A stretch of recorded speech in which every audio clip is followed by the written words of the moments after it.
Hello guys, this is Saurabh Awasthi. और आज इस वीडियो में हम एक ऐसी कहानी सुनेंगे जिससे हम अपने गुस्से को काबू रखने में कुछ हद तक प्रेरित हो सके। तो आइए शुरू करते हैं। एक बच्ची हुआ करती थी, काफ़ी गुस्सैल स्वभाव की। उसे जब भी गुस्सा आता था तब नहीं देखती थी उसके आसपास कौन है। कभी कभी तो कई बार अपने हाथ में जो चीज़ें रहते थे उसे भी फेंक दिया करती थी। तो इस बात से उसके परिवार वाले बड़े चिंतित थे। उसे कई बार समझाया, डांटा, फिर भी इसका उसके ऊपर कोई प्रभाव नहीं पड़ा। एक दिन उसकी माँ ने ट्यूशन टीचर के पास जाकर अपनी इस समस्या को बताया कि उनकी बेटी बहुत ही ज़्यादा गुस्सैल स्वभाव की है और जब उसे गुस्सा आता है तो वह कुछ नहीं देखती कि सामने कौन है, और जो भी चीज़ हाथ में रहता है उसे फेंक कर अपना गुस्सा प्रकट करती है। ट्यूशन टीचर ही एक ऐसी इंसान थी उस छोटी बच्ची के जीवन में जिन्हें वो माना करती थी। तो ट्यूशन टीचर ने उसकी माँ की इस बात सुनकर बोला कि अगले कुछ महीनों में मैं इसका गुस्सा पूरी तरीके से ख़त्म कर दूँगी। इस बात को सुनकर उस बच्ची की माँ को आश्चर्य हुआ। फिर भी उन्होंने बोला कि कोई दिक्कत नहीं, एक बार इसे भी ट्राई करके देखते हैं। अगले दिन जब वह बच्ची ट्यूशन टीचर के पास गई तो इस दिन ट्यूशन टीचर ने उसे कहा कि आज हम पढ़ाई नहीं करेंगे, आज हम एक गेम खेलेंगे। ट्यूशन टीचर के इस वाक्य को बोलने पर बच्ची बड़ी खुश हो पड़ी।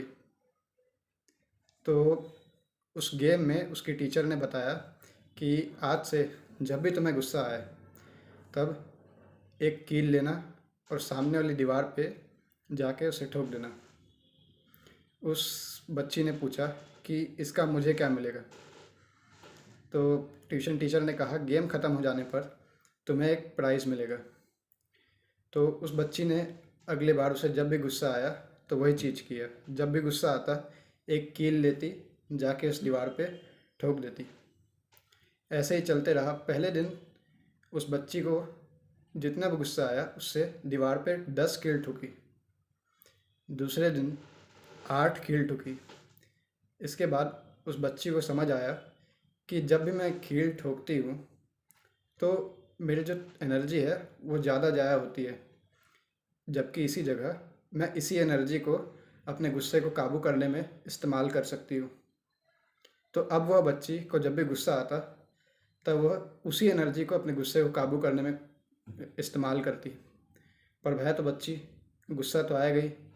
तो इसी तरीके से कुछ दिन और चलते रहे और दीवार पर कीलों की संख्या कम होती गई। एक दिन कील की संख्या 6 हुई, एक दिन 4 हुई और एक ऐसा भी दिन आया जब उस दीवार पे एक भी कील नहीं ठुकी। जब उस दीवार पर एक भी कील नहीं ठुकी तो अपनी ट्यूशन टीचर के पास गई। बहुत ही खुश होकर बताया कि आज मुझे एक बार भी गुस्सा नहीं आया, इसीलिए मैंने एक बार भी दीवार पर कील नहीं ठोकी। ट्यूशन टीचर उस बच्ची के साथ उस दीवार पे गई। ट्यूशन टीचर ने बोला कि अभी गेम ख़त्म नहीं हुआ है। अब जब भी तुम्हें किसी भी दिन गुस्सा ना आए तो इसी दीवार के पास आना और एक कील इस दीवार से निकाल देना। उसके बाद तुम्हें गिफ्ट मिलेगा। ट्यूशन टीचर की इस बात को सुनकर बच्ची प्रसन्न हुई। अब उसे जिस भी दिन एक बार भी गुस्सा ना आए वो उस दीवार के पास जाती और एक कील उस दीवार से निकाल देती।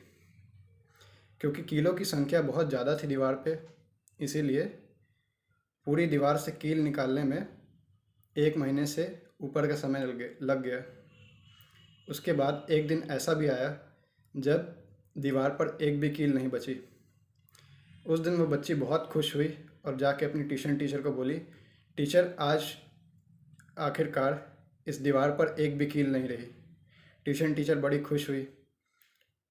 ट्यूशन टीचर ने उसे उसकी फेवरेट चॉकलेट दी और ट्यूशन टीचर ने उसे कहा कि अब देखो ज़रा इस दीवार में तुम्हें क्या दिख रहा है। बच्ची बोली कि इस दीवार पे तो मुझे कुछ नहीं दिख रहा, इसमें जितने भी कील मैंने ठोके थे वो सब मैंने निकाल दिए क्योंकि अब मुझे गुस्सा नहीं आया। ट्यूशन टीचर ने एक और बार प्रश्न दोहराया कि देखो इस दीवार में अभी तुम्हें क्या दिख रहा है। इस बार बच्ची देखी और उन्होंने बोला कुछ नहीं।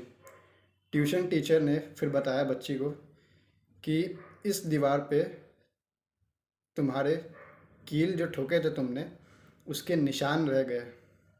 बच्ची बोली, हाँ मैम, आपने सही बोला, जो कील मैंने ठोके थे और उसे निकाल दिए, अब उन कीलों के निशान भर रह गए।